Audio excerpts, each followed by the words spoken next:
Hi there VC, it's Steve Whitty here and with another video. I seem to be getting into a bit of a habit of putting videos together. Now this video is a contest entry and it's for Backwoods Metal Jered's contest where you have to name second albums that are not as good as the debuts, and it's invertly titled Sloppy Seconds. We've had a few sloppy seconds in our time. Jered, great channel. If you're really into your metal, he is the guy and he's so entertaining when he puts his videos together.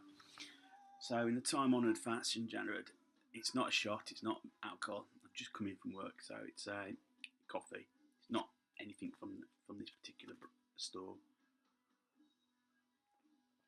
It's the first mug I just had to hand. So, what are my 5 albums that I'm choosing? Well, Boston, their debut album, I think it's pretty popular on the VC. Always comes up as a classic album, great debut, got all the tracks. However, and I've only just picked a copy of this myself, Don't Look Back, the second album, while decent, isn't a patch on the debut album. Nothing wrong with it. You got the title track, A Man I'll Never Be, Party, Used to Bad News, Don't Be Afraid, I'm Feeling Satisfied, Band Air in Full Flow. It just never was the same. And felt the same, and I don't think it ever has felt the same. After this album, it took about another 11 years, I think, before they put together the third stage, which I've got. So that's first choice. Now, a lot of these albums are going to be British bands, and it may well be that some of you guys in the States or overseas may not have heard of them. Now, in one case, I did a review of a band called Deacon Brew and their debut album Raintown, which I think is absolute stonker, and I know Vinyl Professor James Griffiths feels the same way about it, having just picked it up.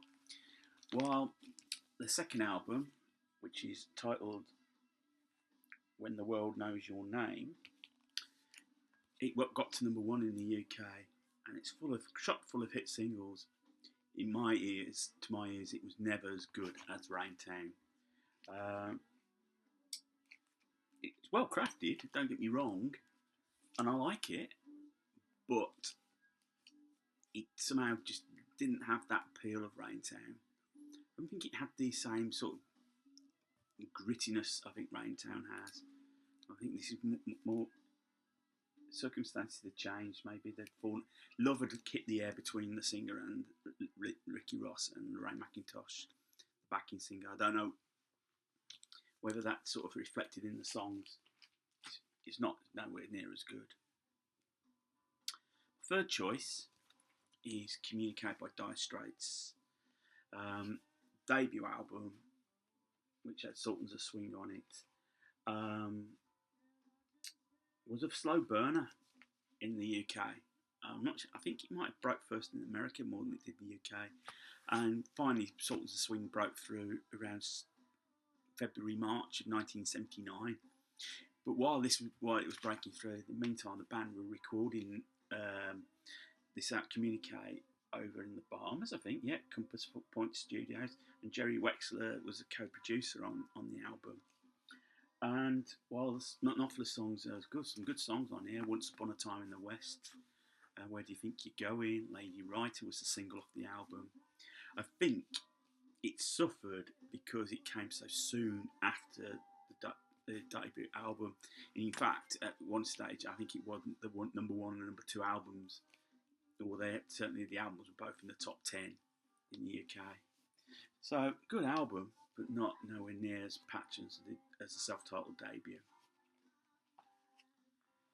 My third choice is another British band, and the Jam, when they came out in 1977 in the City, sort of punk new wave, on the back of the new wave.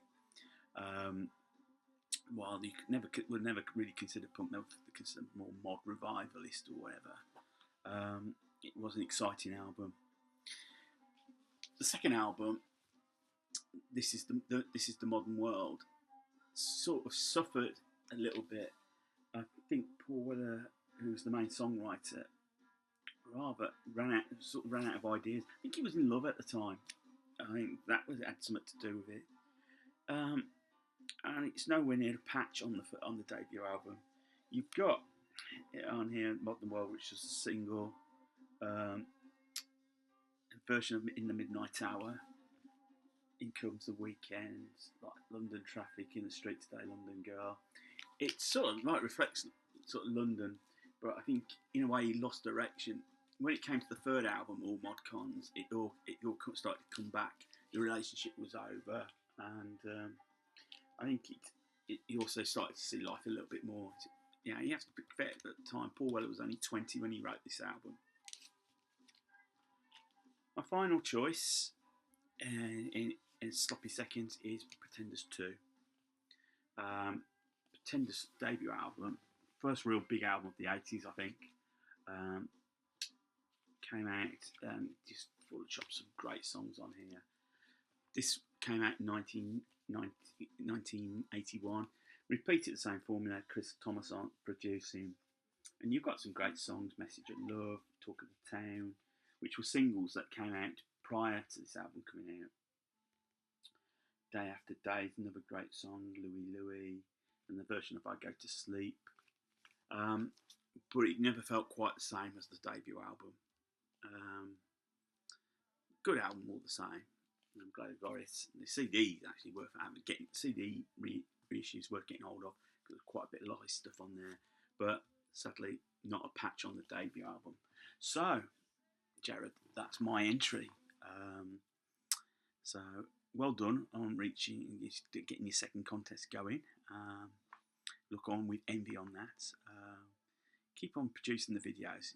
You're very entertaining. I'm glad to you follow my channel. You've commented on my videos previously, so it's nice to know I can give something back to you.